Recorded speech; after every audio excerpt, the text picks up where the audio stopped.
and welcome to our Wellness Summit session, Getting Unstuck in Times of Change. I'm Morgan Germack, and I'm your moderator for this session. I'm a social worker and the Clinical Operations Manager at Jewish Family Services. And I'm so thrilled to be here today. In 2018, Jewish Family Services and the JCC came together to help create conversations about mental health and wellness in our community, leading to our first annual Wellness Summit. Our mental health is vital to our overall health and well-being, which is why it's so important that we work together to create a community of hope, empathy, empowerment, and inclusion, and cultivate resilience in our lives, which is why today we continue this conversation. Please feel free to ask questions during this session. You can click on the Q&A icon at the bottom of your screen. I'll ask your questions at the end of the presentation. And if we can't get to all of your questions, we'll post the answers after the session. Today, we are joined by Mariann Wolskee. Mariann is a licensed clinical social worker at Jewish Family Services and an adjunct professor in the Master of Mental Health program at Springfield College. Mariann specializes in trauma, relationship counseling, grief and loss, and health recovery. Additionally, she has experience as a program director, a corporate trainer, a community educator, and she's certified in expressive movement therapy and yoga. Please welcome Mariann Wolskee. Well, thank you, Morgan. Let me see to get to the bottom of here and share the screen so we can get started. Thank you to Morgan, and also thank you for those of you who have chosen to attend this session. I'm looking forward to this, bringing this up for you. Again, Morgan shared the title of it, and I'd like to share the title again and offer you the reasons why I use this Getting Unstuck in Times of Change, because I'm going to process the platform through the stages of grief and loss, and we'll explain that a little bit deeper. One of the strongest messages, I believe, as a JFS employee and devotee to the services that we provide to the community, is that JFS wants all of us not to feel alone in this. This pandemic that has created strong links for many, many people to isolation and loneliness, and the impact of that is what we're going to talk about today, about how we can move through. Whoops. It's not shifting. Oh, there we are. Hit it wrong. We can just breeze past this. That's just me and what I do for a living. I thought a good way to talk about this, the impact of COVID in times of change, is to just take a look at the timeline. You know, in March of 2020, which feels like 7 years ago instead of 7 months ago to me. We have traveled through many emotional ups and downs with a lot of unknown factors and other extremely pressured environmental issues going on in the world. So we're going to work through this timeline beginning at March. And I remember March 14th making the decision to drive up from the beach to go home, because there were these notifications that we were going to need to be locked in and locked down for the next 2 weeks. The next stage that I want to get to, because from March to October, we worked through many stages of grief and loss, and I'll talk about them on the next slide. And the third framework that I want us to focus on is that what do we do as we move forward? Where are we now? What can we learn together? And how do we move forward into hope? Hopelessness is one of the biggest indicators of someone struggling through depression. I took this image from a friend of mine's Facebook, and I do not have a citation to offer you other than my friend who shared this. But I think this image is a kind of a good way for us to take a peek at what has happened to us. Physically, emotionally, mentally, and spiritually. You know, the young lady holding the vase is holding on to life. We're moving through life on a day-to-day basis, taking care of our children, taking care of our families, taking care of our friends. We were moving out into the communities. We were volunteers. We were workers. We were moving through life. And with one quick announcement that all things must come to a halt. That second picture depicted for me what it felt like. I was not able to go out into the world and go to my office and see my colleagues and friends and coworkers at JFS. I was not able to see my children, my grandchildren. And I thought it's just for 2 weeks. The 2 weeks again extended to a month. And then we got into June and month, and we started picking the pieces together because we were no longer told you cannot go out at all. We were starting to tell, if you do safe social distancing, wash your hands and keep safe distancing from one another, stay away from large crowds and all that. We had to start then take the responsibility of what's right. My experience with working with older adults is that made it harder for them to make choices. It was almost easier when they didn't have to make the choice. Now they have to make a choice, and is it really safe? So as we move through this, what I'd like to take us through, identifying grief and loss, and what I want to move through, what I'm hopeful for as we end October and come into the end of the year, and all the hopes that people have for the new year, that we can start to see the opportunities that have come to us through grief and the growth and change. Many of the folks that I work with share the things that have happened and that they've been able to turn creatively into a very, at least a satisfying connection. So I want to hopefully my intention today is moving from panic, actually have some people feeling that panic and find ways to get peace daily inside yourself, practices that I use in my life, that I offer in my practice.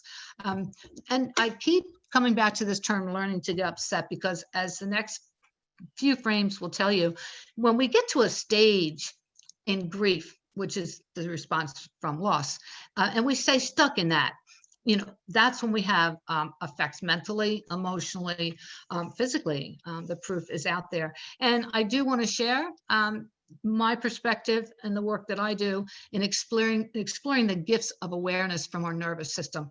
Our nervous system is just a gift that if we pay attention to, kind of get it out of our heads, drop down into our body, and trust the gifts that it brings. So I want to understand, just to summarize, I'm going to share a few slides, not read everything, but share a few slides of what helped grounded me to see what I would share today. Some of the research that's happened, understand the impact on the body, mind, and spirit, and then explore some opportunities for how we can move through this grief and loss to growth and change, so that we understand that depression that comes from loneliness and can come from anxiety mixed. It's real. We can name it, we can own it, and we connect it and meet that unknown factor. The favorite question for me and a lot of the anxiety from my friends and clients that I work with is, when will this end, that anxiety? That we can meet that in the middle without not trying to stuff it, but meet it in the middle and create that same energy to work towards growth, to have an intention to lift our spirits, to do the things, then take the actions in a mindful way on a daily basis that will affect your mind and mood. I believe this is just my statement. How we think impacts how we feel. How we feel impacts how we respond. And how we respond is the way that we interact with others. And the power that lifts our daily life to understand that there's always a choice. I didn't throw a lot of quotes in my speech. I took the one of the many hundreds that I could take from a person that I have a high regard for, Viktor Frankl. It was a neurologist, and he's Austrian neurologist, psychiatrist. He was also a survivor of the concentration camps, and his whole family basically was taken from him. And his book on the meaning of life was one of the most impactful for me as I approached graduate school and many years ago. But this one I loved. When we are no longer able to change a situation, we are able to change ourselves. And if you could just put that little statement somewhere on a book, on a tablet, to remind yourself that whenever we're in a situation, when the situation can't change, we're able to change ourselves. And one of the ways that we can change ourselves is what we do as therapists here at JFS, in ways, whether it's through cognitive therapy, how our thoughts are being managed, how our moods are being managed. So there are ways that we make change. There are ways to work through. Grief and loss is one that I think is important. It's one that many of us heard. It's the emotional response to loss. Many of you, I'm sure, out there have heard of Dr. Kubler-Ross, who defined that grief cycle for us to look through related to the loss of a loved one. But these 5 stages, the first stage being denial. I used to always call it shock because I think the shock comes first, but denial, anger, bargaining, depression, and acceptance. And as you think back over your own 7 months, you may pick out some of these words and say, wow, that looks familiar. That looks familiar. Many people are surprised at the word anger that is a part of this grief stage. And anger is simply a sense of self that feels assaulted in some way. My life has been turned upside down. It's actually can be a strong sense of self-esteem as long as it's managed in the right way. 2020 required a significant change in all of our lives, and in different degrees and in different ways. But 2020 required significant change. And for me, the best way I'm processing what's happening with my clients, with myself, with my friends, is to look at these stages. Don't get stuck in any one of them. And we're going to talk about ways to get unstuck. Research is something I love, and I'm not going to belabor every line here, but I want to hit some high points. I was fascinated when we were talking about looking at the impact that COVID has had on isolation and loneliness. And I was interested to find that there's been some ongoing research out there in general about these 2 factors. In fact, there was a two-year research project that I found that folded into this March 2020 time. And it's interesting to share the peaks that came from that. But grief and loss, isolation and loneliness has been being looked at by family institutes, by the CDC, especially regarding COVID-19.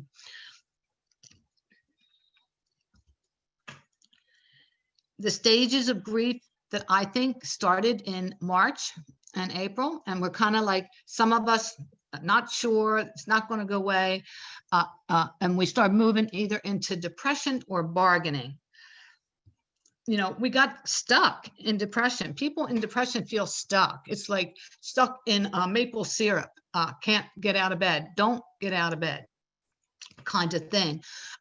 Other pieces that can come into the grief and loss are bargaining. Someone who's not going down the depression slide may start to bargain. I just take a chance. I'll go out and not wear a mask. I'll go out and go to work. I'll go do the things that I want. Bargaining in very dangerous ways to assuage their own feelings of insecurity and grief from that unknown factor.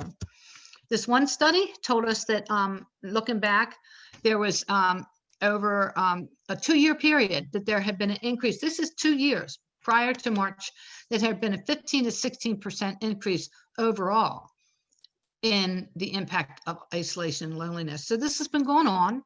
I don't want to try to define or extrapolate why I think that 2-year period showed that significant increase. That's probably for another time. But it reports that increases in feelings of lack of companionship, feeling left out, and being isolated averaged 15 to 16% overall.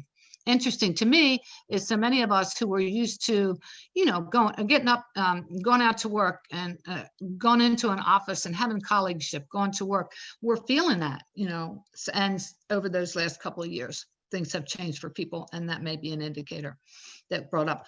A loneliness index, that's another index that was being looked at, reported that the least lonely people were the people who are married, those who are married with children, and the most lonely are those with single parents that don't have a support system. And that makes sense. That would not need a lot of research to convince me that a single mom, that all of a sudden the kids are not going out the door to school and she's trying to work from home if she has a job or if she's lost her job, would be reported as a high risk for depression. And the other thing I found really interesting, I hope you all might too, it was reported that those people who were separated or cohabitating or even just dating people had a decrease in loneliness. And perhaps we think that that was due to the fact that we become conscious. We're being mindful. We're kind of taking care of each other in a way that, you know, maybe I'll get around to calling Aunt Rosie, 2 weeks now. We become very conscious and very mindful about the connections. So I believe that has had a positive impact in that way. There is no doubt that we can't look at data and not look at the partnering challenge between the unstable economic conditions that have elevated loneliness and depression. One more I wanted to share with you.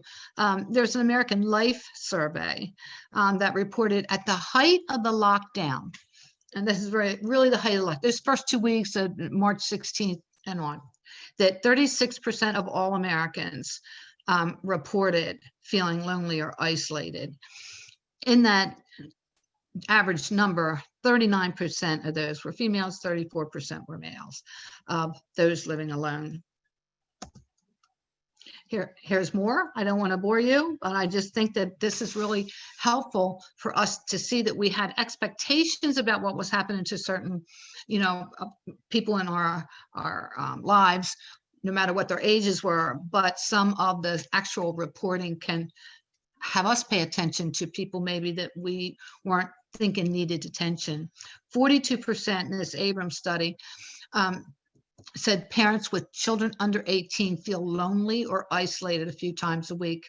I believe from working with parents myself that that's coming from the lack of connection to the older adults in their life, that they don't, they're afraid to bring grandma to the house. So they're not getting to see, their grandchildren. And those parents are not getting the support. The kids are out of school and the parents are not getting the support. Parents generally struggle with feelings of depression.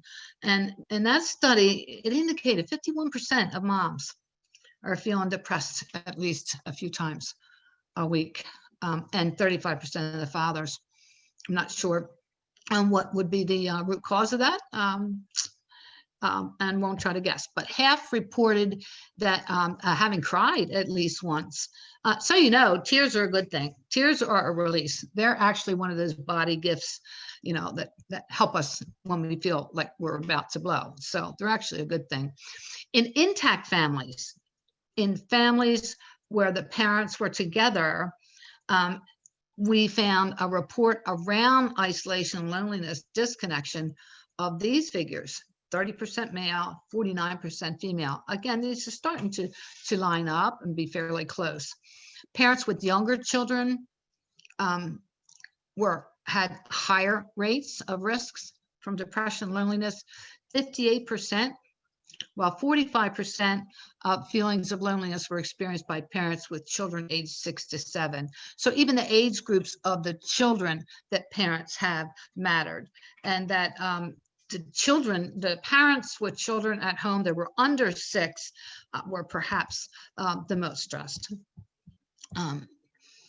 There's, let's see, this 2-year study.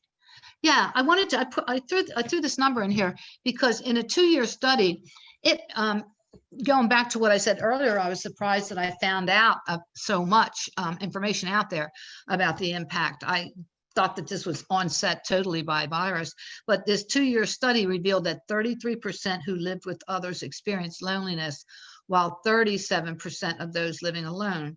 And so that was a comparison in that 2-year study. Not very different, right? it goes back to my first slide and my first statement that there's been an increase of 10 to 16%. Those people who were perhaps a bit depressed before all of this amped up those numbers as a possibility.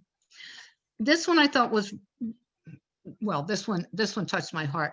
But according to the CDC study of adult mental health during the pandemic, 40% of respondents reported that at least one adverse mental or behavioral health condition had occurred. And the difference between that, mental meaning thoughts. I had dark thoughts, right? Or behaviors. I behaved in a way, irritated, frustrated, acted, not very friendly to my family members, those kind of things that were brought up. While May headlines, this is only 2 months in, but May was a month in when we thought the month of March going into April, and then it was going to end. So May, we were starting to continue down that slippery slope of when will this end? And the CDC reported an important thing, that many Americans haven't been seen or touched a person in 3 months. I happen to think that's one of the most important readings that I found. The power of a hug when you see a friend, you see a family member, the ability to give warmth to each other is huge. So out of all that loneliness comes stress, and stress, many of us know what it's like to feel stress, but that loneliness is stressful. It's a lack of physical contact that can cause us to be stressed, to sleep, wake up and go to sleep, wake up and go to sleep. Parents of young children are the loneliest. Makes me sad, when I read that. And I would love to see more research why. But additionally, the other thing to think about, if the marriage was in trouble, if the marriage was kind of struggling through some things, there were reports out from the family therapists reporting that it's now marriages are being held by a thread. I've had another married couple have it turn around, and because of the joint, worry for their children and COVID, they've actually cleaned up their marriage and set aside what seems like smaller worries now. So a lot depends on personality. The generation that interested me the most is the Zoomer generations, it's Generation Z. And this family report indicated that they are faring the worst, or they're reporting that they're faring the worst. 63% of those 18 to 24-year-olds reported feeling symptoms of anxiety or depression, while 2/3, that's almost 75%, one adverse mental or behavioral health problem. But that number is pretty high. I woke up and had one bad day. I had a bad day, would fold into a number like that. Or behavior, acting out or not doing what you're supposed to do. The one that worried me the most was when I read that 25.5% of this generation even considered harming themselves.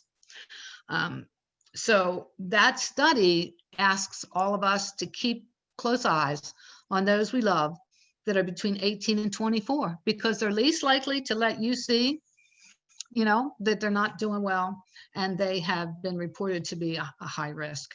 The expectation, having unmet expectations. If I was a high school senior and I'm excited about going to college, and all of a sudden I'm doing college in my parents' den. And if I was a senior coming out of college and I'm ready to get a job, and where can I find a job? So a lot of emotional downward slides due to lack of expectations being met. So we had worries about the older adults, because we knew right up front that I keep hitting the wrong buttons. I apologize. Okay, so loneliness causes stress. So how do we respond to stress? This is one of the most important things that comes up for me working with people who have anxiety, who have, trying to manage mood management. They feel blue, they feel sad, we're working with life levels, but when it comes to allowing anxiety or depression to continue, we end up with something that can turn into depression that requires help. What we have in our bodies that I do a lot of study on, postgraduate studies up in Massachusetts on body-centered Gestalt, that's body intelligence that responds to stress by releasing hormones. And it's a gift to the body. And the body will allow you, when you are faced with conditions that create high levels of fear, for you to react to them. The body kicks in, pumps out cortisol, and gives you superhuman strength.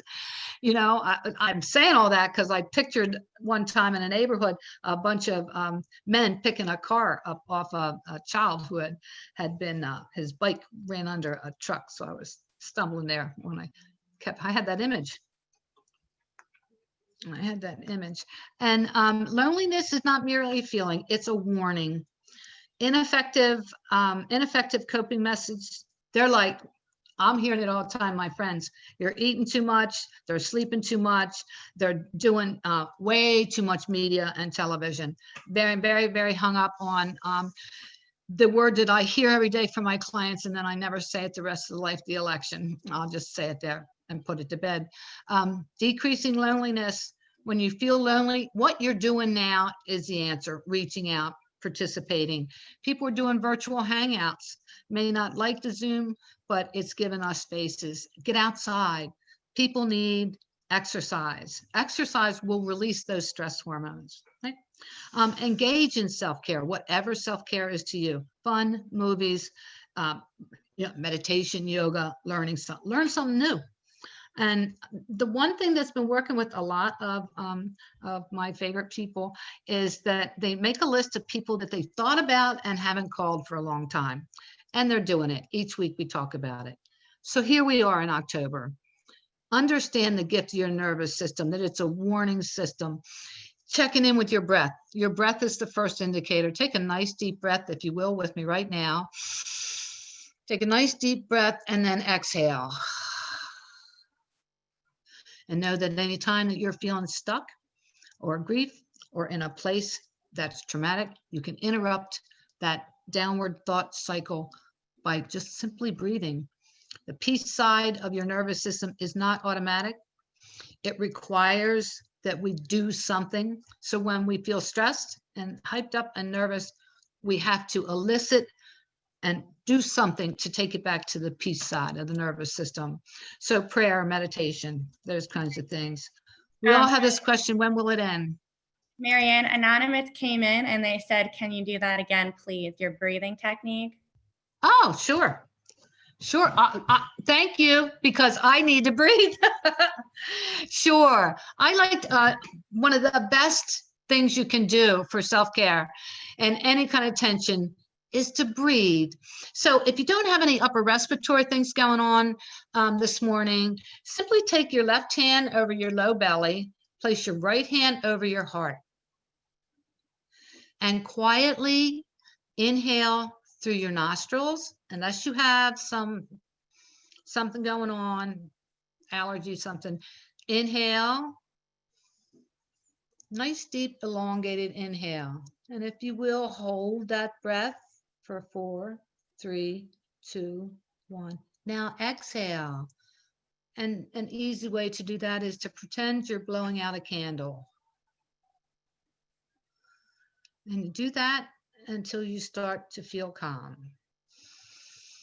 Inhale for 4, hold for 4, exhale for 8.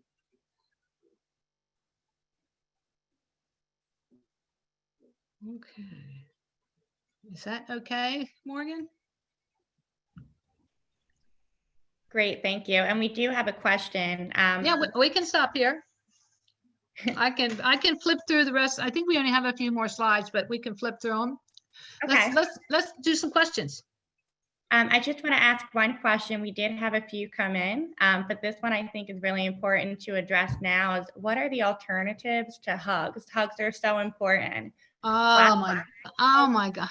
Yeah. Hugs, bubbles, pods, what's the alternative? And when the CDC is telling you that's like a really missing link. The thing that comes to my mind is therapeutic touch. And I used to work in hospice, and there was a way, without physically touching the person, that if you kind of bring your arms around and not touch, that the energy of your body can be felt as loving energy, coming the other way. If you want to think about it, they've told us to do elbow bumps, right? Instead of shaking hands. Well, you could hang out with an elbow bump a little bit longer, and just because the idea of a hug is we're exchanging our energy, we're feeling loved. We're human animals that require connection, and we require love. And a hug is one of the best ways to do that. One of the things that we are taught to do in therapeutic setting is not to hug face to face as a professional person. We do side to side. We do side to side, because the idea of a hug, I think, that could cause any kind of exchange if someone's sick would be being face to face. So I think being side to side, would work. Thank you, Mariann. I hope that helps.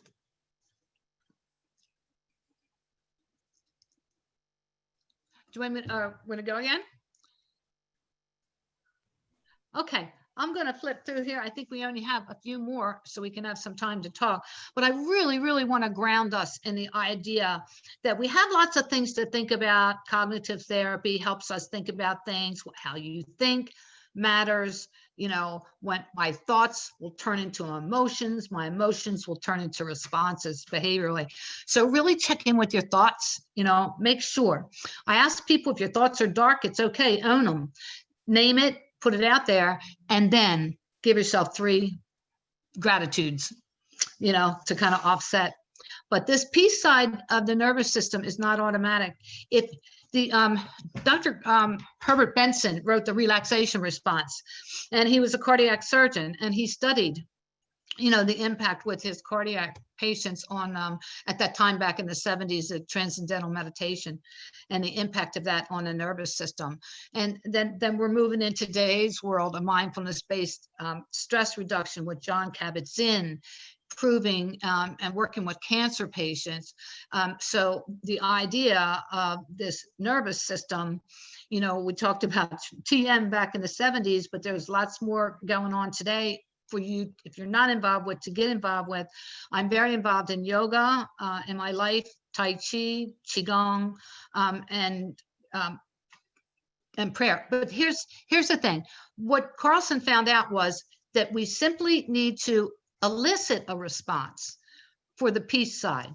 The gift side, fight, flight, or freeze, that's automatic. That's going to come. You feel scared, that's going to happen.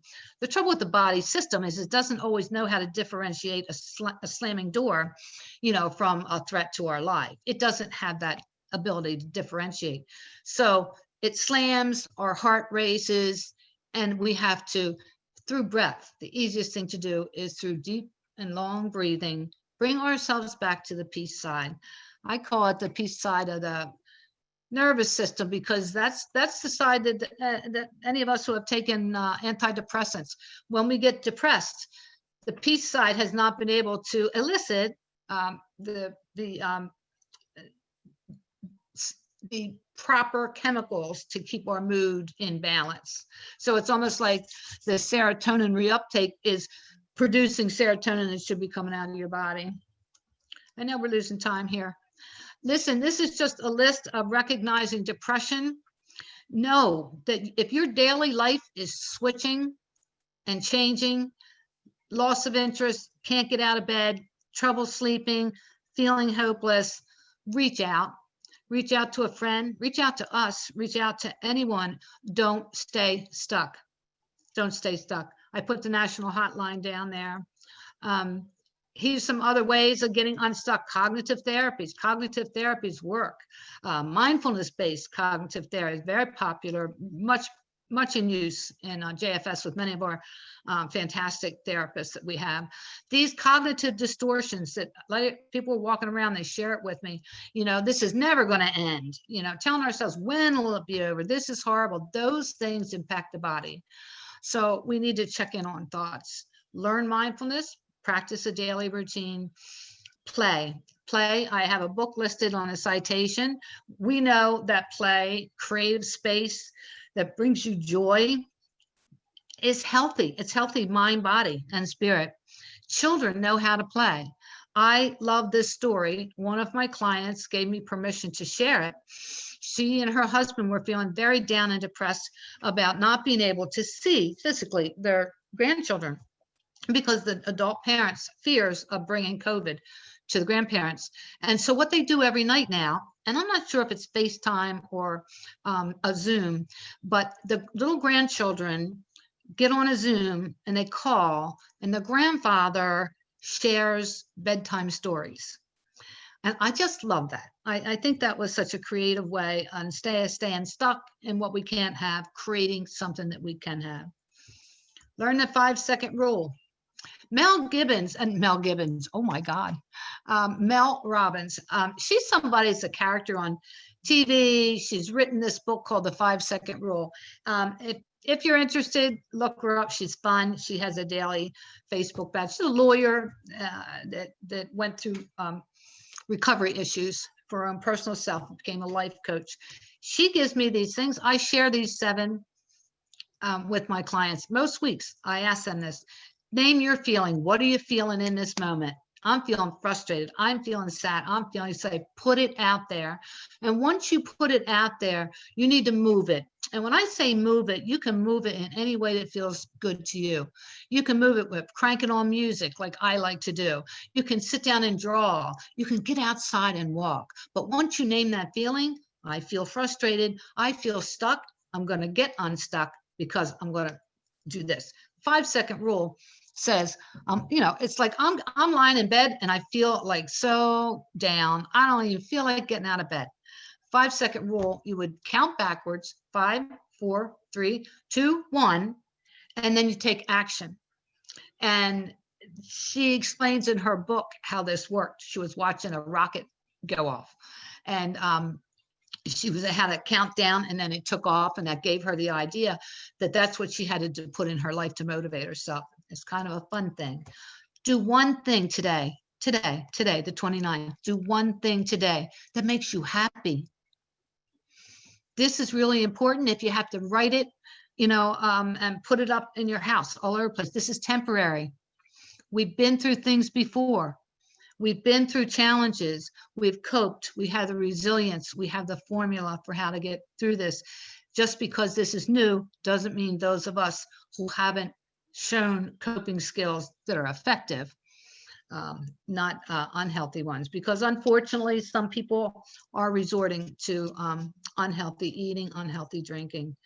Dream big, dream big.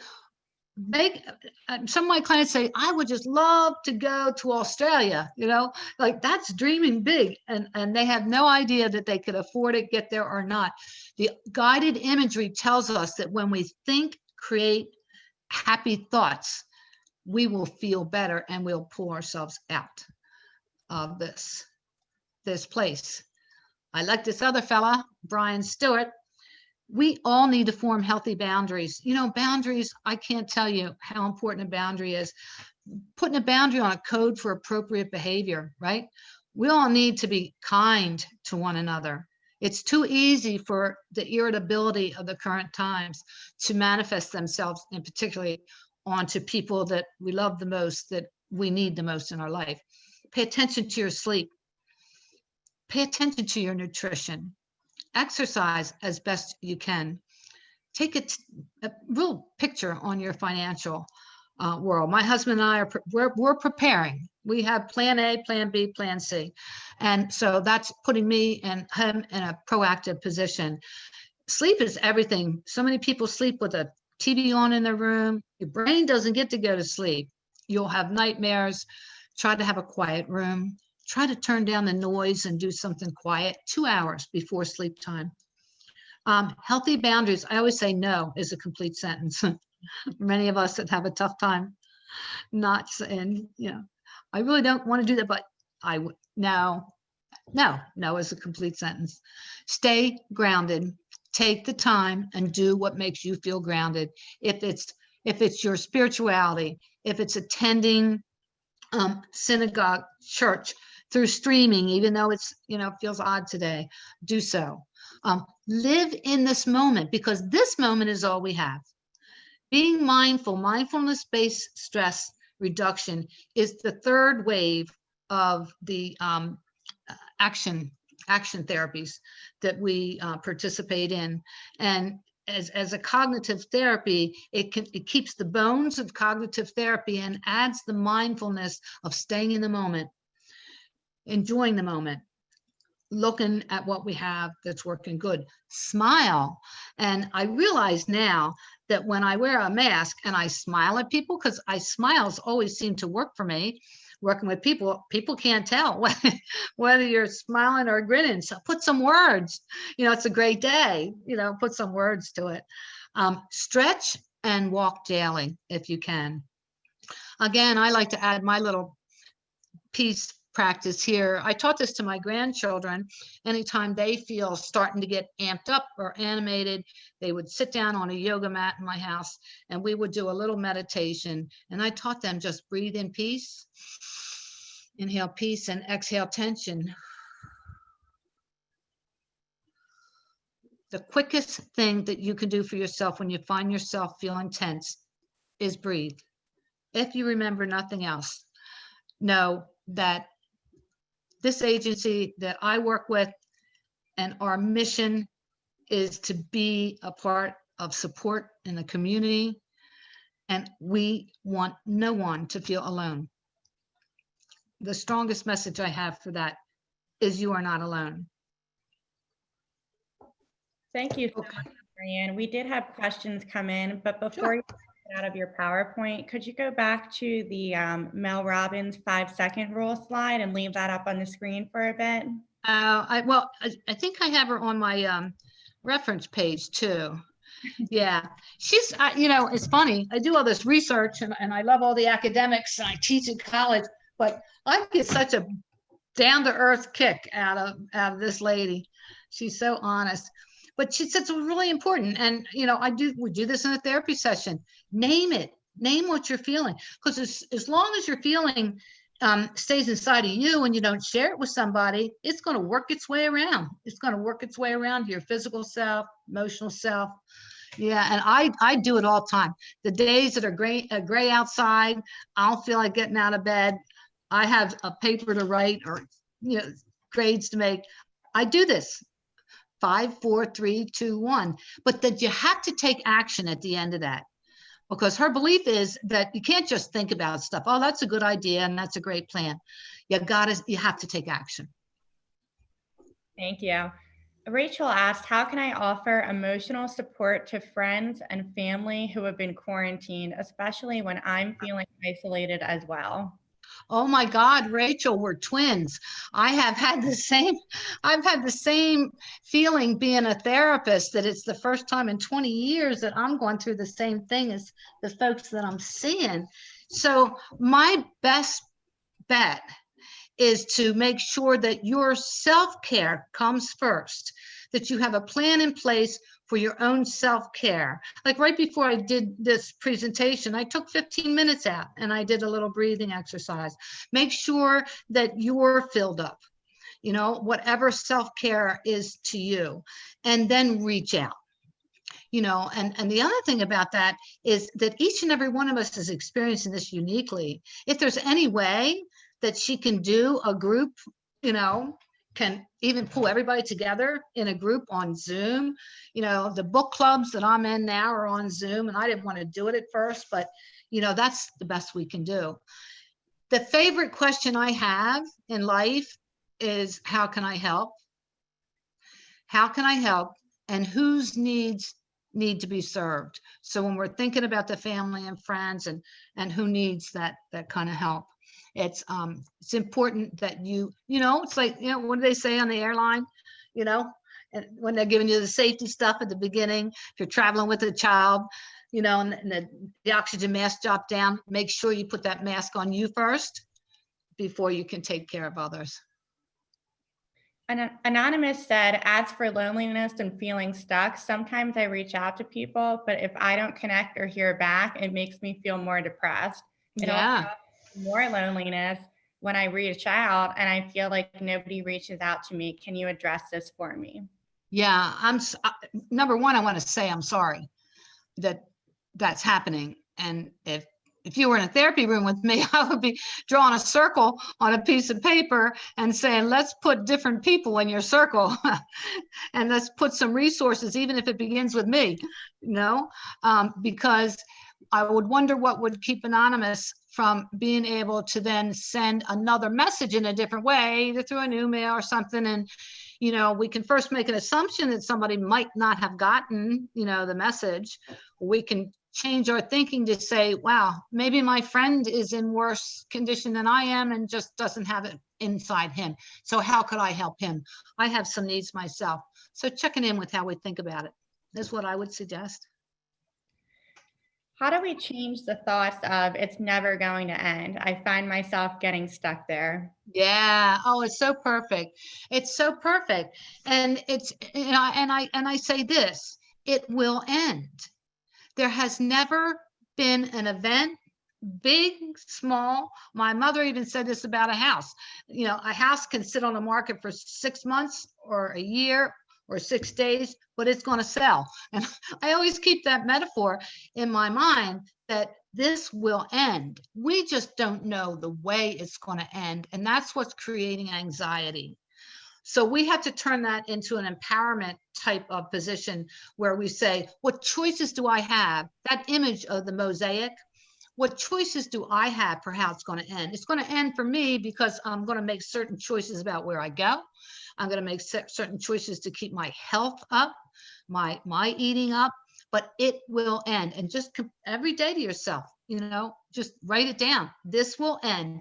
And when it ends, dream big. When it ends, I want to do something really, really fun. Like think about a gift, a place, a person that you would go so that you could have excitement about looking forward. Yeah. Yeah. That's what I want to do. You make me want to go back to Ireland. How can we check our thoughts? Can you give us an example? Yeah. You have to get quiet. First, you have to sit down in a quiet place and become very, very still. Close your eyes. And then the way I do it is with a little breathing technique. And you can do it's even a body scan of breathing in and breathing out and just traveling the whole body in and out. And then traveling the whole body and noticing what's going on. You know, what's going on in my body today? Do I have some neck pain? Am I holding tension in my neck? You know, am I feeling really, really sad? You know, what kind of words come up? Just allow your thoughts to put them out on a blue screen, like it's a beautiful blue sky in front of you.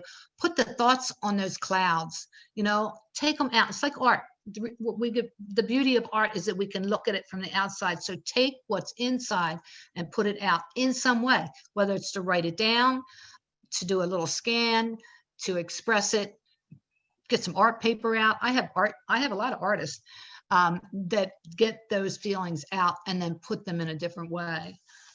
Music, art, drawing, all of those things. But name it. The first thing you have to do is name it. You know, don't stuff it. Don't stuff it. If you're angry, you're angry. You know, if you're scared, you're scared. You know, and find somebody safe to say those things to. Anonymous said, overall, how can I become more resilient during this time? I think it's fascinating because you already are becoming more resilient because you're participating in education that's going to give you a wider, you know, scope of tools. You know, so I believe what you're doing is what I would want you to continue to do. Now, don't do it alone. You know, the biggest thing is in this pandemic, we talked about isolation and loneliness, and you were not alone. There's we need to find ways to reach out. We need to have support groups, to support. I'm sure, I don't have insider information, but I'm sure there are going to be things coming out of this workshop and this 3 days that are going to give our Jewish Community Center and our Jewish Family Services ways for us to come together and say how we can better serve, continue to serve, not better because we do serve, but what's out there that's needed. Just the response today says, wow, I'm ready to put my hand up and offer a support group, because I think it's connection to others. In support groups, people start to give tips to one another, well, this is working for me, and then this is what I've done. And, I do have another group that I work with, a grief group, and they're starting to make social plans, right? So reaching out, you can't do it alone. Can't do it alone. So I think those are the kind of things. Resilience comes from building healthy coping skills.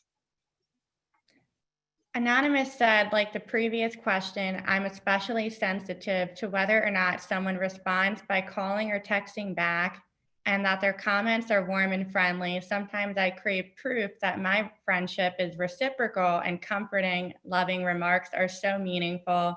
Anonymous tries to do that for his or her friends too. Mm-hmm. And then we also have Anonymous said, because I live alone, I especially need to be recognized and accepted since there's no one at home to make me feel appreciated. Oh, wow. Well, again, I would start with the fact to be able to appreciate herself, to check in with yourself, that you yourself are a whole person and a gift to others, to identify, who those people are that you're a gift to reach out to friends. And if you need to make new friends and new connections, to do that. I think that's something that would be really worthwhile for you to take a look at.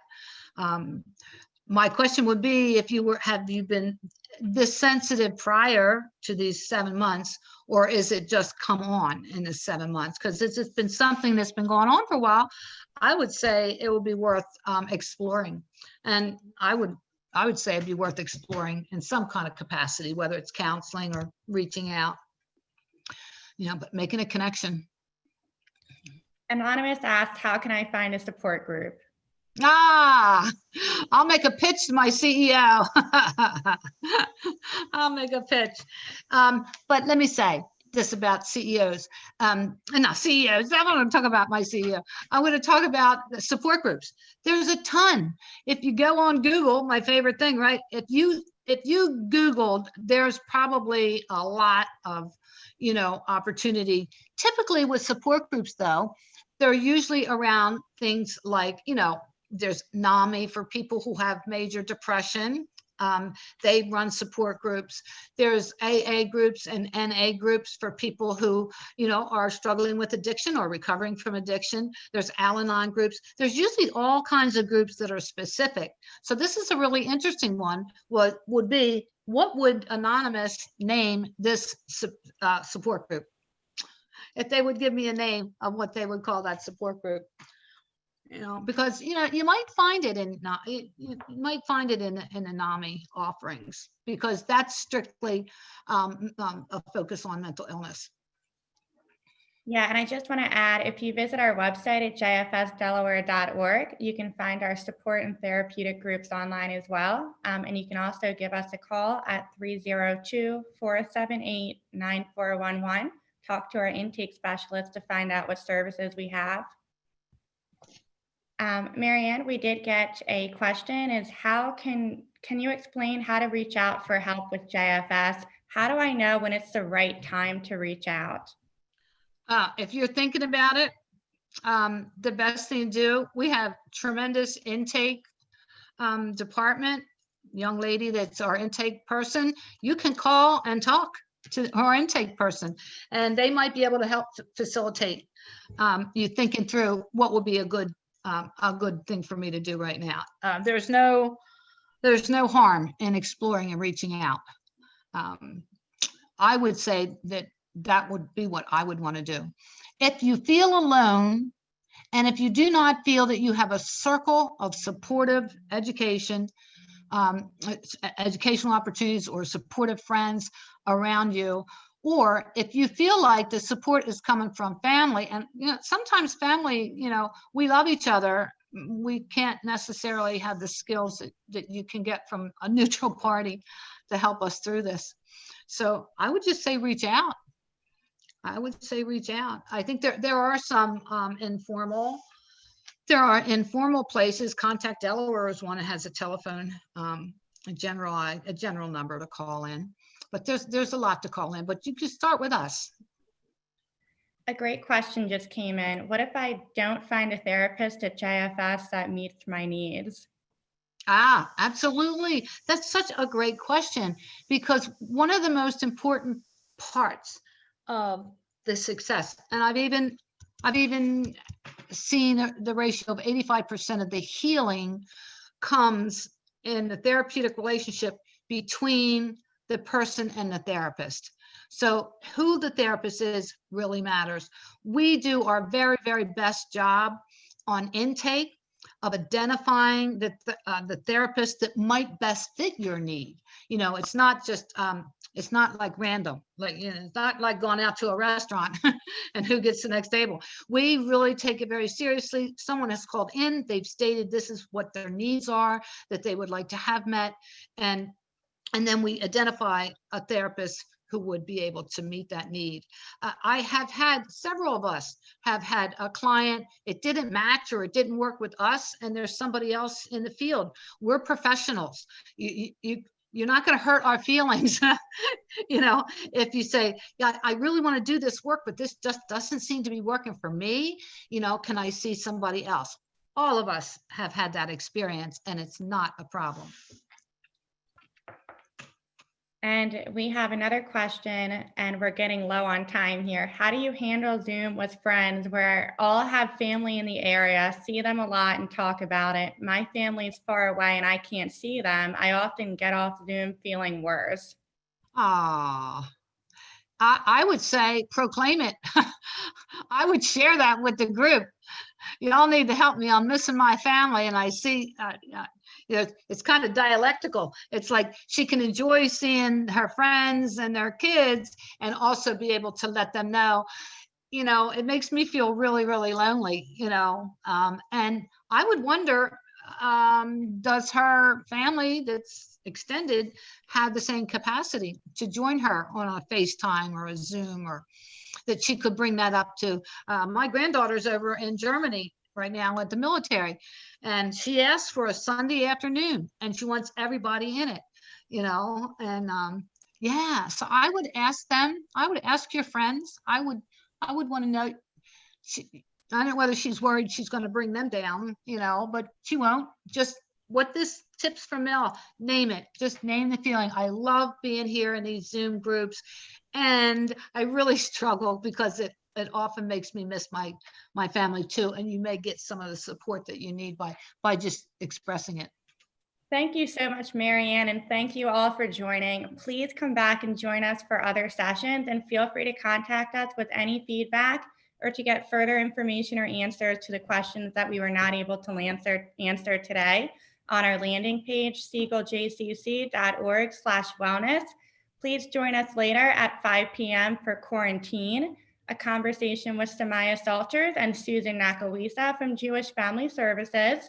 This session is only for teens and requires pre-registration and a separate Zoom link. At 6 p.m., join Kathleen Perkins from Siegel JCC for Pilates. And at 7 p.m., join us for our Wellness Summit wrap-up and Resilience keynote with Dr. Mariann Wolskee from Nemours. Thank you so much, everyone. Thank you.